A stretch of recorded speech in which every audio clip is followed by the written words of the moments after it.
What if the biggest mistake in life isn't losing, but believing every game is about making someone else lose? Most people treat money, career, politics, and even relationships like a poker table, a fixed-size pie where winner takes all. That's called a zero-sum game. But the world's most successful players, the ones who actually build wealth, technology, and freedom, treat life as an infinite-sum game. The pie can grow bigger. Today, I'm breaking down both with real-world examples and then showing exactly where Bitcoin, fiat, stablecoins, and everything else fits in. Stick around. This one might change how you play the rest of your life.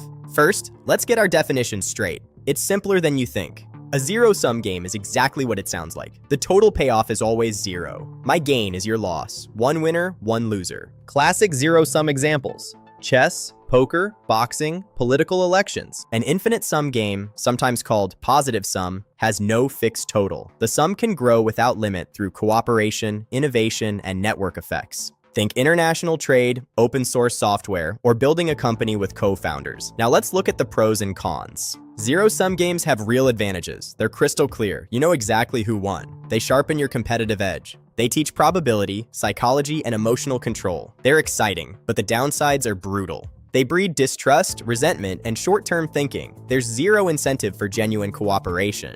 The game itself discourages innovation because value can't be created, only transferred. Let's look at real-life examples. Poker night with friends. One person's $2,000 win is everyone else's loss. Great for entertainment, terrible for long-term friendships. Politics. Fixed number of seats. Every vote you get is a vote your opponent loses. Result? Negative campaigning and gridlock.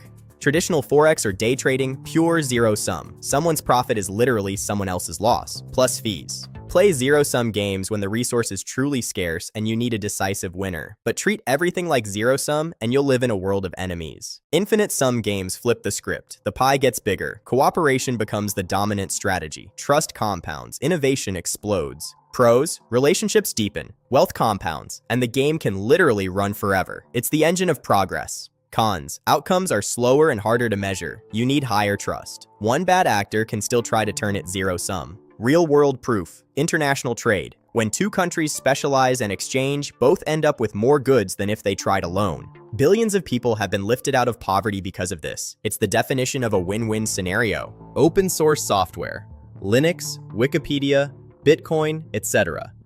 Thousands of people contribute freely for the common good. The total value created is unbounded. Everyone gets better tools and knowledge. The community thrives together. Business joint ventures. Companies that share research create bigger markets than any one of them could capture alone. The most successful people don't just play infinite-sum games. They convert zero-sum situations into infinite-sum ones. Now let's apply this directly to money in 2026. This is where most people get it wrong. Fiat currencies and CBDCs are zero-sum at their core.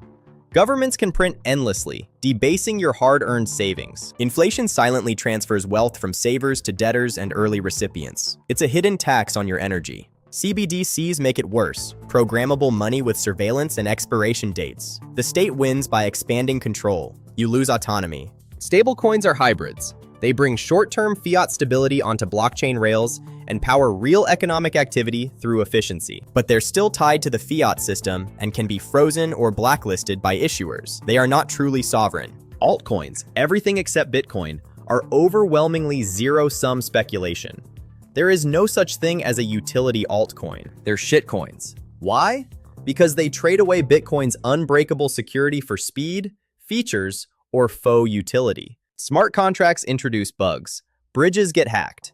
In 2025 to 2026 alone, we saw hundreds of millions lost in DeFi exploits. Proof of stake gives whales disproportionate power. It's the old system with a new coat of paint, a zero-sum extraction game. Bitcoin is the purest infinite-sum monetary game ever designed. Fixed 21 million supply. No one can print more, period. No central party can freeze your coins on-chain. Its security grows stronger with every new user and miner on the network. Adoption compounds for everyone. More holders lead to higher security, which leads to higher value and more adoption. It's digital scarcity meeting network effects. Short-term trading is zero-sum, but the long-term game is positive-sum by design. That's why nations and corporations are adding it to balance sheets while fiat debt balloons. They're choosing the better game. So here's the practical playbook. Recognize the game you're actually in. Don't default to zero-sum framing. Spend most of your energy in infinite-sum environments: trade, collaboration, building, and especially Bitcoin. Use zero-sum skills tactically. negotiation, competition, but never as your default worldview. They are tools, not a life plan.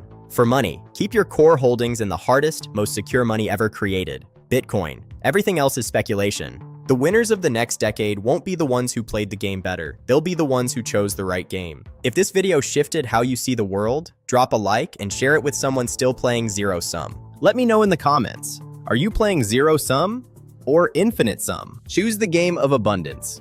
I'll see you in the next video.